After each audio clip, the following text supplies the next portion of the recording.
Hey everybody. Thanks for joining. I know we've got a few people here. We might wait, maybe a minute to get everybody going, and hopped over. But uh, yeah, I just wanted to thank everybody for showing up for our closing ceremonies. I know it's been maybe a long 4 days. Oh, here we go. We're getting a bunch of people. So without further ado, just want to pass it over to Jason. Hi, everyone. Thanks for joining us. Wrapping up this year's Video Trust Conference. My name is Jason Terrell. For the past year, I've had the pleasure to be the vice chair of the board, and I'll be the incoming chair for this year. So really thrilled to be with you all today. Real quick, just a bit of housekeeping before we get started with the awards. First, just a really special note of thanks to our sponsors, both for the conference and some of our year-round efforts. So our platinum sponsors, Canopy, Art Matin Films, and DocuSeek, and our gold sponsors, the National Film Board of Canada and Roco EDU. Please make sure you visit them, as well as all of our silver sponsors. The vendor booths are still there. You can also see how to contact them in the sponsor list. Please support them because they're so supportive of us and all the work that we do year round here. Just also a special note of thanks to our speakers. The sessions were fantastic this year. In case anyone's wondering if there's anything you missed, we will have recordings available after the fact, so you'll be able to utilize those and bring them back as a resource in your programs. Extra special thanks to Dennis Doros, who was our keynote speaker this year from Milestone Films, and the Missing Movies Project, which is a phenomenal project near and dear to my heart. I also want to just quickly thank the whole Video Trust board. There's a whole lot of work that goes into this conference, but also all of our year-round efforts. Extra special thanks to James Michael and Aaron Miller, who put so much time and effort into the conference specifically and putting all of these materials together and bringing everyone together for the conference. Two more quick thank yous, and then we'll move on to the awards. First off, I wanted to take a minute to acknowledge and give a special thanks to Chad Hunter, who's our outgoing executive director. Chad, it's been incredible working with him. The whole board has really benefited from it, from his experience, from his diligence and the passion that he brought to the work. He really went above and beyond in these really challenging times with completely virtual activities to support the growth of the organization. And we just really thank and appreciate his work and wish him best of luck in his next endeavors. Also, a special thank you to Natasha Nicholson, our outgoing chair, for her steady guiding hand along with Chad during this time. If anyone wants to hear more about Video Trust, we're always looking for participants, either in a committee, potentially as part of the board, or just volunteer some ideas. So please do reach out on videotrust.org. You'll see a contact there. You can also find us in various social media platforms. We'd love to hear from you. In case you missed the beginning of the conference, maybe you're asking yourself, what is Video Trust?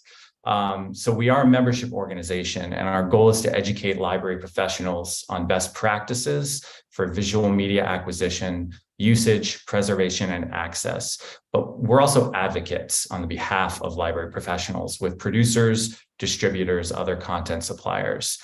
You know, for us, the power of film and video to enrich lives, to tell stories, to learn, to grow, to understand different communities, different perspectives, that's meaningful and powerful. And we're united in our commitment for all to learn from this important part of our cultural record. So how do we take that mission into the world? We do this in a number of ways. The conference that you just attended is one part of it. We're also thrilled to support the launch of Stream Magazine this year. Our first quarterly digital magazine was released over the summer. It's for media library professionals by media library professionals, and we'll continue to support that and grow it over the years to come. We also have monthly coffee chats and newsletters. These are just needed conversations about a number of subjects regarding media, video media. So if you're not receiving these, now that you're all members of Video Trust, please do join in. Check out the website, follow our newsletter, and join some of our upcoming coffee chats. We're also supporters of ALVT, the Academic Libraries Video Trust, which facilitates preservation in the collections of member libraries.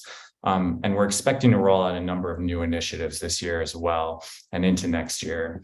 Really, it's about growing our industry and how we can best support our members. That means the membership side is much more critical than really anything I have to say or anyone on the board has to say. So we want to hear from you. We need more support, more active engagement from our membership that makes the organization grow, that makes our work stronger in advocating on your behalf. So please do get involved. Please share the mission of the organization with other folks in your communities. You can go to videotrust.org/membership to learn more. So that's enough of the housekeeping and the thank yous.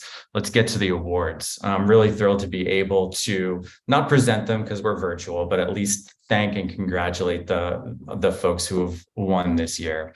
So first off, for our outstanding contributions to the field of media librarianship, it's presented to Giselle Tanas. And this is in recognition of the value of her work moderating VideoLib for the last 10 years. So if you're not aware, VideoLib was founded in 1995, and it's a primary information source for many media librarians and an important community of practice outside of conferences and other formal communication channels. So in Giselle's words to us beforehand, the listserv has an enduring role in supporting media librarians through challenging and timely issues, from content complaints and sourcing VHS to streaming licensing and navigating course reserves during a global pandemic, and throughout its legacy, always bridging a gap between librarians and educational media distributors. Giselle has been moderating since 2012, and her work makes it possible to continue providing access to this resource for so many librarians and distributors. Giselle's the Film and Media Services Librarian at the University of California, Berkeley, and the American Library Association's Film and Media Roundtable Counselor and an FMRT past chair. So Giselle, congratulations and thank you so much. I see you've got it there in your hands. That's great. I'm glad it made it on time. Thank you. Our second award this year is for outstanding contributions to the field of educational media. And this is presented to Angela Davis for her work as editor of Educational Media Reviews Online, or EMRO.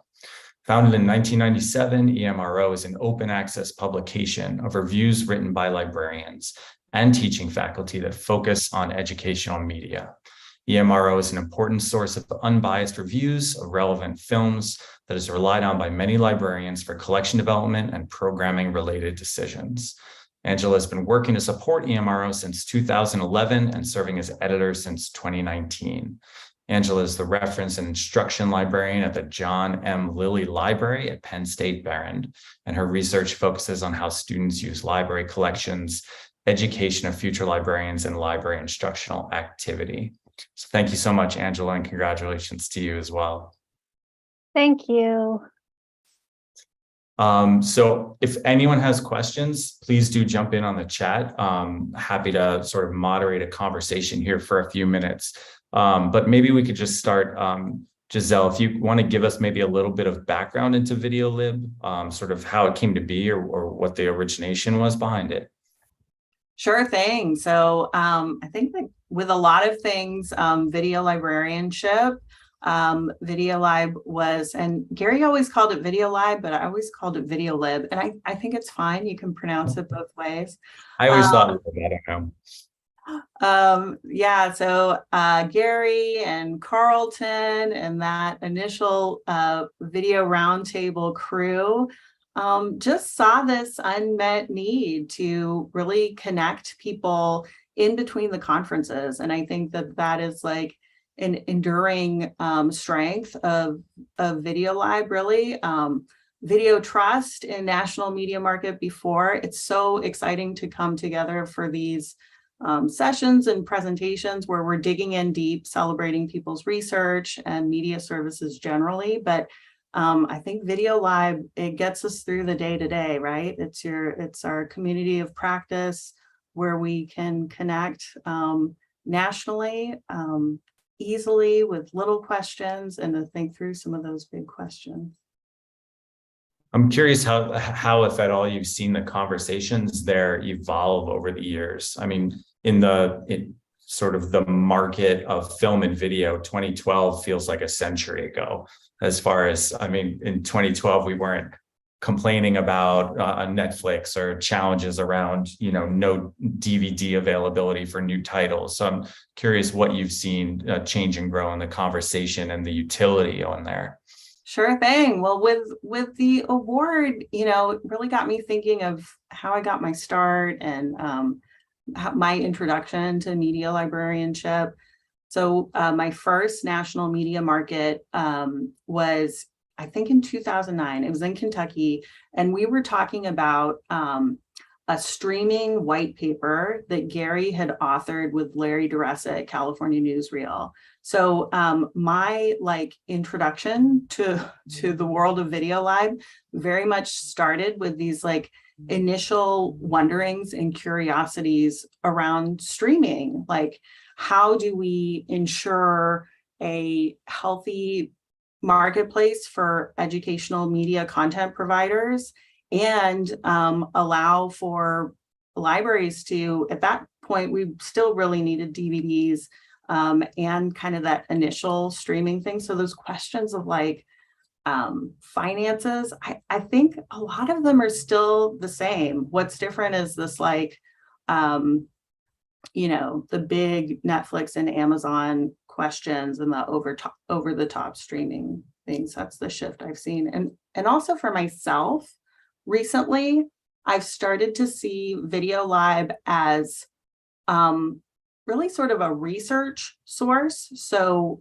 in libraries, we're always looking at how do you capture community perspectives, right? You have this academic scholarship realm.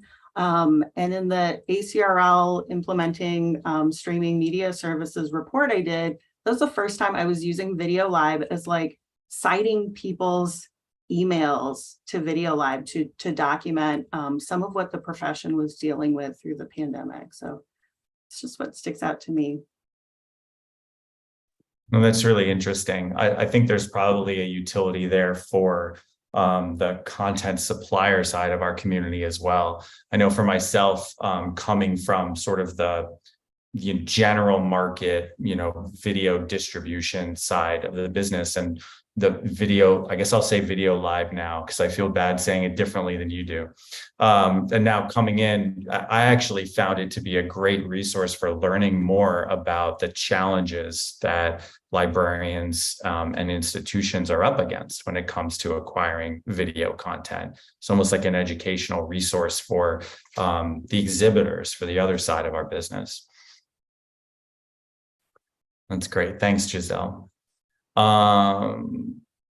Let's see, I think I see something else. We've had some spicy combos on Video Lib over the years. I believe it. Angela, can you give us, jumping to you for a minute, a little bit of your experience with EMRO and how you came to be a part of that publication? Yeah, of course. I always find my involvement in this video librarianship quite a different path than I thought I would have been on. My background is in engineering. I've been an engineering librarian for not a very long time. I think we've decided it's been about 10 years now. But I had, as a graduate student in library school, I worked with the previous editor, Lori Wodzinski. And she reached out to me because she needed some social media help. So that's where I started with EMRO, was posting reviews onto the social media. And then when she had made the decision to retire, she was looking for someone to take over as the editor. And she asked me because we had a good working relationship. So it's been if you were at the panel presentation, I think I've already told this story, but I took over right 6 months before the pandemic, which was interesting when the pandemic hit to get my feet underneath us. But I looked at that as a time to help other folks with professional development during that crazy time we all went through, keeping things for people to work on and keep the database, the reviews moving forward. So that was, I don't know, it in some ways it gave me purpose during the pandemic, and I hoped it gave other folks some purpose as well. So I'm quite honored to be receiving this award here. And as we were talking before we started this little award ceremony, that's the word. I just want to encourage other folks, if you are interested in becoming a reviewer, as we decided here, this is definitely a high impact but low stress type of way to get started with some publishing. So feel free to reach out to me, and it should be pretty easy to remember. It's just emro@psu.edu. So feel free to reach out and we can get you started. So thank you so much. That's great. Did you notice any change in sort of the volume of reviews or the volume of titles you were looking at during the pandemic? I know for a lot of folks, once remote learning became the only solution for a little while, film and video usage sort of skyrocketed. So did you see any change into sort of the volume of the need during the early days of the pandemic, or has it been sort of steady throughout? I think there was some change. I know right at the beginning of the pandemic, I had put out a call to the film distributors and folks that I work with, asking for them to send me more stuff to review because people needed things to look at. And then, of course, it's feast or famine, so we had a whole bunch there. But I think things have slowed down a bit in our reviewing since we've all, maybe not all of us, since most of us have returned to on-site work and things as well. But we do publish probably about between 100 and 150 reviews every 6 months or so.